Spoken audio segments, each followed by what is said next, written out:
বরযাত্রী যাওয়া, সোজা প্রশ্ন হলো বরযাত্রী যাওয়া, সোজা বাংলা ভাষায় যেটা চাষাড়ি ভাষাতে, যে বরযাত্রী যাওয়া কেমন। তো কতটা বাজলো সংক্ষেপে বলে দিই আমি একটু, কখন থেকে মানে বরযাত্রী চালু হয়েছে এটা না বললে বুঝতে পারবেন না। শরীয়তে হাদিসে কোন জায়গাতে বরযাত্রী পাওয়া যায় না, প্রত্যেক কেতাবে হাদিসের প্রত্যেক কেতাবে কেতাবুন নিকাহ আছে, কিন্তু বরযাত্রীর দলিল কোন জায়গাতে নেই। কেমন করে চালু হলো, এখানে কেতাব আছে যে শাদি বিয়াহকে জাহেলানা রসুমাত, কি বইয়ের নাম শাদি বিয়াহকে জাহেলানা রসুমাত, ওই বই লেখা আছে যে আগের যুগে হিন্দু বাদশাদের মানে রাত্রে বিয়ে যেত। তো ওরা কি করেছে যে এত তো ঘনবস্তি ছিল না, দূরে দূরে দূরে দূরে দূরে ঘর বাড়ি ছিল। এখানে হয়তো একটা গ্রাম আছে, তো আরেকটা হয়তো দোমোহনাতে আছে, আরেকটা গ্রাম হয়তো আরেকটা কিষানগঞ্জে আছে, এরকম। আর রাত্রে যাবে বিয়ে, রাজা বাদশার ব্যাপার, সোনা চাঁদি খুব থাকবে সঙ্গে, টাকা পয়সা থাকবে, তো অনেক লোক সঙ্গে নিয়ে যেতে হবে। তো প্রত্যেক বাড়ি থেকে একটা একটা একটা করে লিত, 100টা বাড়ি আছে, 100টা হয়ে গেল লোক। ওদের হিন্দু বাদশারা দেখা দেখি মুসলমান বাদশারা নিল, আর মুসলমান বাদশাহ দেখা দেখি রাত্রে তো আর যাই না বিয়ে, এখন দিনে এসে ওই প্রথাটা চালু হয়ে গেল, এইভাবে চালু হয়েছে। তো প্রত্যেক বাড়ি থেকে একজন করে কেন লিত জানেন, এটা বলে দিই।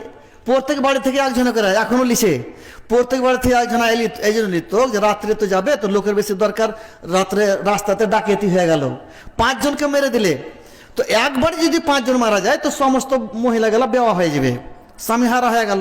তো রাস্তাতে ডাকাতি হয়ে গেল, 10 জন মারা গেল, 10 বাড়ির মারা গেল একটা একটা করে।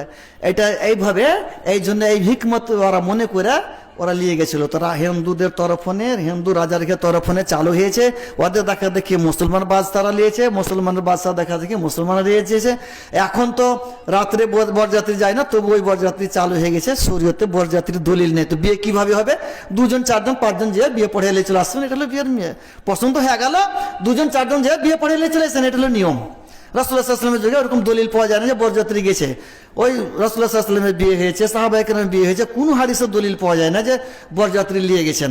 2 জন 4 জন যে বিয়ে পড়ে এলে চলে আসবেন, পছন্দ হয়ে গেল বিয়ে পড়ে দেন, বুঝতে পারলেন? দেখা দেখি হলো পছন্দ, বিয়ে পড়ে দেন। জাযাকাল্লাহ। এরপরে সেই প্রশ্ন হচ্ছে, বেটা তার বাবাকে বলছে আমি আপনাকে টাকা দিয়েছি, তারপরে আপনি আমাকে জুদা করে দিয়েছেন, আপনাকে আল্লাহ বুঝাবে। ও মানে বেটা বলছে বাবাকে যে আমি আপনাকে টাকা দিয়েছি, হয়তো ব্যবসা করছে, দিয়ে তারপরেও যুদ্ধ করে দিচ্ছেন, তো আল্লাহ আপনাকে বুঝাবে। তো এটা এমনি ফতোয়া হবে না, ওদের শুনতে হবে বাপের বেটার কি গনে আল্লাহ বুঝাবে, কেনে টাকা দিলে, তারপরে উত্তর হবে, এগুলো তো উত্তর হবে না এমনি। তারপরে প্রশ্ন আছে, কোন ছেলে যদি কাসদান নামাজ ছাড়তেই থাকে বা ছেড়ে দেয়, তো তাকে কি মিরাজ থেকে বঞ্চিত করা যাবে? মিরাজ মানে কোনো ছেলে নামাজই পড়ে না, একেবারে কাসদান, তো মিরাজ থেকে বঞ্চিত করা যাবে কি যাবে না, দুরকম মতামত আছে ওলামায়ে কেরামের।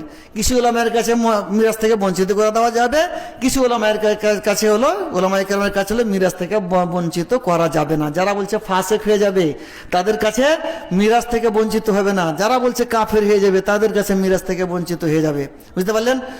তো কেন মুসলমান কাফের হিসাব মানে মিরাজ পাবে না, মুসলমান কাফের মুসলমানের মানে মিরাজ পাবে না। ওই দিক দিয়ে যাদের কাছে কাফের হয়ে যায় ওদের কাছে বঞ্চিত হবে, যাদের কাছে ফাসেক হয় তাদের কাছে বঞ্চিত হবে না। দুরকম মতামত আছে, আর ফয়সলা করা খুব মুশকিল, এমনই ব্যাপার, দলিল এদের কাছে ওদের কাছেও, আর বড় বড় মুহাদ্দিস দুদিকে আছে। তো আমাদের হিন্দুস্তানে যেটা চলছে, কাফের মনে করে না, করছে কি ফাসেক মনে করছে। আমাদের হিন্দুস্তানে সব ফাসেক মনে করে চলছে কাজ। তারপর বলেন। জাযাকাল্লাহ। তারপরে একটা হাস্যকর হলেও এটা আমি নিলাম প্রশ্ন, সেটা হচ্ছে একজন বলছে যে আমি আমার স্ত্রীকে ঠিকঠাক শাসন করতে পারি না, তবে আমার এতে করণীয় কি? স্ত্রীকে শাসন করতে পারি না, না করতে হবে। করতে না পারলে তো দায়ুস হয়ে যাবে। শাসন করতে হবে, মুখে বলতে হবে, নাহলে মারতে হবে। না মানে সে আসে তখন বুঝে বুঝে বুঝে মানে না, 2 বছর 4 বছর হল তখন তালাকও দিতে হবে, কিন্তু বলতে হবে। আর বলেন না তো এটা তো মানে খুব মুশকিল কথা। হাদিসের শব্দটা দায়ুস বলা হয়, যা বলা হয়েছে, যাকে আমরা ভাড়ুয়া বলি আমাদের ভাষাতে। আপনাদের ভাষাতে কি বলে না বলে জান না, বুঝলেন?